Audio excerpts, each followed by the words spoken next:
खबर अपने आप में बहुत बड़ी है दोस्तों।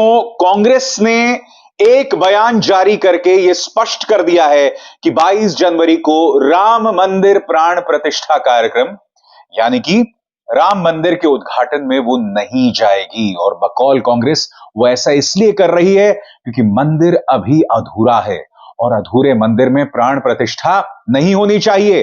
कांग्रेस ने यह भी कहा कि ये पूरा का पूरा मंजर जो है, ये पूरा का पूरा कार्यक्रम कहीं ना कहीं भाजपा और आरएसएस का राजनीतिक कार्यक्रम बनकर रह गया है। इन तीन चेहरों पर गौर कीजिए, सोनिया गांधी, अधीर रंजन चौधरी और मल्लिकार्जुन खड़गे। ये तीनों ऐसे कांग्रेस नेता थे जिन्हें 22 जनवरी को निमंत्रण मिला था और इस निमंत्रण को स्वीकार भी किया गया था। मगर अब कांग्रेस ने दोस्तों ये प्रेस रिलीज जारी की है जो अब मैं आपको पढ़ के सुनाने वाला हूं। इसमें कांग्रेस ने साफ शब्दों में कहा है कि मंदिर अधूरा है और कहीं ना कहीं 22 जनवरी के मौके को सिर्फ भाजपा के लिए वोट बटोरने का मौका बनाया जा रहा है। क्या कहा गया है दोस्तों इस बयान में, मैं पढ़ के सुनाना चाहता हूं। पिछले महीने कांग्रेस अध्यक्ष श्री मल्लिकार्जुन खड़गे, कांग्रेस संसदीय दल की अध्यक्ष सोनिया गांधी एवं लोकसभा में कांग्रेस संसदीय दल के नेता श्री अधीर रंजन चौधरी को अयोध्या में राम मंदिर के उद्घाटन का निमंत्रण मिला। भगवान राम की पूजा अर्चना करोड़ों भारतीय करते हैं। धर्म मनुष्य का व्यक्तिगत विषय होता आया है, लेकिन भाजपा और आरएसएस ने वर्षों से अयोध्या में राम मंदिर को एक राजनीतिक परियोजना बना दिया है। गौर कीजिए, एक राजनीतिक परियोजना बना दिया है। स्पष्ट है कि यह एक अर्ध निर्मित मंदिर का उद्घाटन केवल चुनावी लाभ उठाने के लिए किया जा रहा है। 2019 के माननीय सर्वोच्च न्यायालय के निर्णय को स्वीकार करते हुए एवं लोगों की आस्था के सम्मान में श्री मल्लिकार्जुन खड़गे, सोनिया गांधी और श्री अधीर रंजन चौधरी भाजपा और आरएसएस के इस आयोजन के निमंत्रण को ससम्मान अस्वीकार करते हैं। गौर कीजिएगा दोस्तों किन शब्दावली का इस्तेमाल किया गया है। 2019 के सुप्रीम कोर्ट के फैसले का सम्मान करते हुए, क्योंकि अब क्या होने वाला है मैं आपको बताता हूं। इस वक्त जब मैं कार्यक्रम रिकॉर्ड कर रहा हूं तो मैंने अब तक किसी भी गोदी मीडिया के न्यूज चैनल का डिबेट नहीं देखा, उनका स्क्रीनशॉट नहीं देखा। अब मैं दावे के साथ कह सकता हूं दोस्तों, कई चीजें कही जाएंगी भाजपा के प्रवक्ताओं द्वारा। सबसे पहले भाजपा के प्रवक्ता क्या कहने वाले हैं कि राम का अपमान किया गया है क्योंकि राम मंदिर के उद्घाटन के निमंत्रण को अस्वीकार कर दिया गया है, जबकि कांग्रेस ने स्पष्ट कर दिया है कि मंदिर अभी अधूरा है, 30 से 40% निर्माण ही हुआ है। ऐसे में वहां जाना गैर वाजिब है। दूसरी बात, सुप्रीम कोर्ट की बात की जा रही है क्योंकि भाजपा यह भी कह सकती है कि कांग्रेस जो है वो सुप्रीम कोर्ट के फैसले का भी जो है अपमान कर रही है। यह भी स्पष्ट कर दिया है कांग्रेस ने। और सबसे बड़ी बात, जो बात कांग्रेस कह रही है वही बात चार शंकराचार्य भी कह रहे हैं। जी हां, चारों शंकराचार्य भी जो है उद्घाटन में नहीं जा रहे हैं और निमंत्रण को उन्होंने अस्वीकार कर दिया है। अब बड़ा सवाल यह, अगर भाजपा कांग्रेस को राम विरोधी बताती है तो क्या उन चार शंकराचार्यों को भी राम विरोधी बताएगी? याद कीजिए, शंकराचार्य स्वामी अविमुक्तेश्वरानंद ने क्या बताया, क्यों आखिर वो नहीं जा रहे हैं? सुनिए क्या कहा था उन्होंने। चारों शंकराचार्य वहां पर नहीं जा रहे हैं।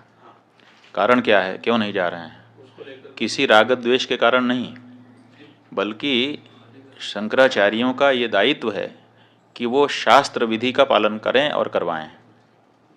अब वहाँ पर शास्त्र विधि की उपेक्षा हो रही है। सबसे पहली उपेक्षा क्या है कि मंदिर अभी पूरा बना नहीं और प्रतिष्ठा की जा रही है। कोई ऐसी परिस्थिति नहीं है कि अपने को अचानक कर देना पड़े। देखो, किसी समय 22 दिसंबर की रात को वहाँ पर मूर्तियाँ रख दी गई थी। वो एक परिस्थिति थी कि रात को 12 बजे जा करके घुस करके रख दिया रामचंद्र दास परमहंस आदि लोगों ने, उस समय के जो वहाँ के कलेक्टर थे नैयर साहब के सहयोग से। और उसके बाद 1992 में ढांचा ढाया गया। उस समय कोई मुहूर्त थोड़े देखा जा रहा था। उस समय जैसी परिस्थिति थी उसी में आनन फानन में तंबू तान करके भगवान की मूर्ति गायब हो गई थी, उसको फिर उनके राजा साहब के घर से उनके दादी जी की मूर्ति मांग करके उसको ला करके रख दिया गया, उसकी पूजा होती रही। किसी ने प्रश्न उठाया? किसी शंकराचार्य ने नहीं प्रश्न उठाया कि भाई ये क्यों किया जा रहा है, मुहूर्त नहीं है, क्योंकि उस समय परिस्थिति थी। लेकिन आज ऐसी कोई परिस्थिति नहीं है कि हमको जरूरी हो गया कि आज 22 तारीख को ही कर दें। आज तो हमारे पास पूरा मौका है, हम अच्छे से बना करके प्रतिष्ठा कर सकते हैं, लेकिन फिर भी अधूरे मंदिर में प्रतिष्ठा कर दी जा रही है, तो ये हम कैसे स्वीकार कर लें? ये हमको कहना ही पड़ेगा पूछे जाने पर कि ये ठीक नहीं है।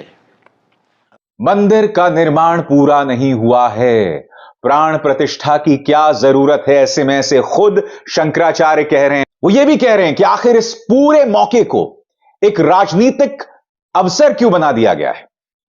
वो ये भी कह रहे हैं कि हम एंटी मोदी नहीं हैं, मगर याद कीजिए शंकराचार्य निश्चलानंद सरस्वती ने क्या कहा था कि मैं वहां क्यों जाऊंगा, प्रधानमंत्री उद्घाटन करेंगे और मैं ताली बजाऊंगा।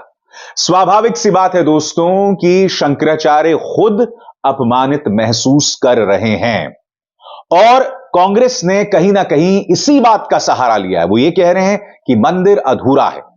कांग्रेस जो बात कह रही है उन्हें बल मिल रहा है शंकराचार्यों के कथन और बयानात से, और शंकराचार्य जो बात कह रहे हैं उसे नजरअंदाज नहीं किया जा सकता।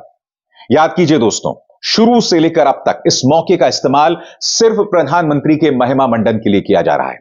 पहले श्री राम जन्मभूमि तीर्थ ट्रस्ट के महासचिव कौन? चंपत राय क्या कहते हैं? प्रधानमंत्री विष्णु के अवतार हैं। यह भी कहते हैं कि 22 जनवरी को कोई और ना आए, संवैधानिक पद पर बैठा कोई और व्यक्ति ना आए, मगर किसे बुलाया जाता है? प्रधानमंत्री को बुलाया जाता है। योगी आदित्यनाथ पहले नहीं बुलाए जाते हैं, बाद में उन्हें भी शामिल किया जाता है। याद कीजिए, खुद चंपत राय एक प्रेस कॉन्फ्रेंस में कहते हैं कि हमने आडवाणी और मुरली मनोहर जोशी को कहा है कि बढ़ती उम्र के चलते आप इस आयोजन में ना आए, यानी कि आडवाणी और मुरली मनोहर जोशी का भी अपमान स्पष्ट होता जा रहा है दोस्तों। आधे अधूरे मंदिर का उद्घाटन गलत धार्मिक निगाह से।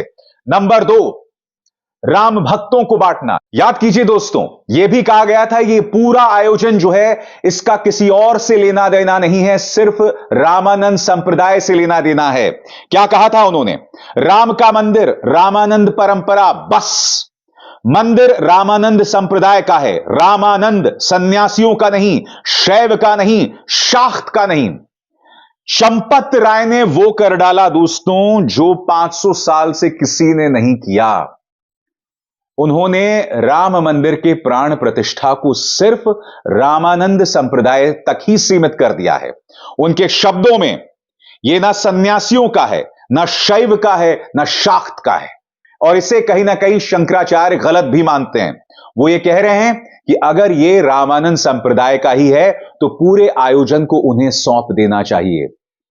इस वक्त नृपेंद्र मिश्रा इस्तीफा दें, चंपत राय इस्तीफा दें, भाजपा के जो तमाम सांसद इससे जुड़े हुए हैं वो इस्तीफा दें। यह बात किसी और ने नहीं बल्कि शंकराचार्य ने कही है। और शंकराचार्य ये जो तमाम बातें कह रहे हैं, कहीं ना कहीं कांग्रेस को भी इससे उम्मीद बंधी है, हिम्मत आई है, इसीलिए उन्होंने 22 जनवरी के इस निमंत्रण को अस्वीकार कर दिया है। मगर मैं दावे के साथ कह सकता हूं अब प्रचार जोरों पे चलने वाला है दोस्तों। राम की चर्चा कहीं नहीं होने वाली है, सिर्फ विपक्ष को गाली दी जाएगी और 22 जनवरी के मौके को सिर्फ और सिर्फ भाजपा के लिए वोट बटोरने का जरिया बनाया जाएगा और कुछ नहीं। ज्यादा इंतजार नहीं रह गया दोस्तों। 22 जनवरी, जी हां, कुछ ही दिन रह गए हैं। आज 10 तारीख है, यानी कि 12 दिन। देखिएगा, यह भविष्यवाणी सही साबित होने वाली है। उस दिन सिर्फ और सिर्फ प्रधानमंत्री नरेंद्र मोदी दिखाई देंगे। तमाम न्यूज चैनल सिर्फ और सिर्फ विपक्ष को गाली देंगे। यह है इनके लिए राम मंदिर का प्राण प्रतिष्ठा। इस तरह से यह हमारे आराध्य श्री राम का अपमान कर रहे हैं।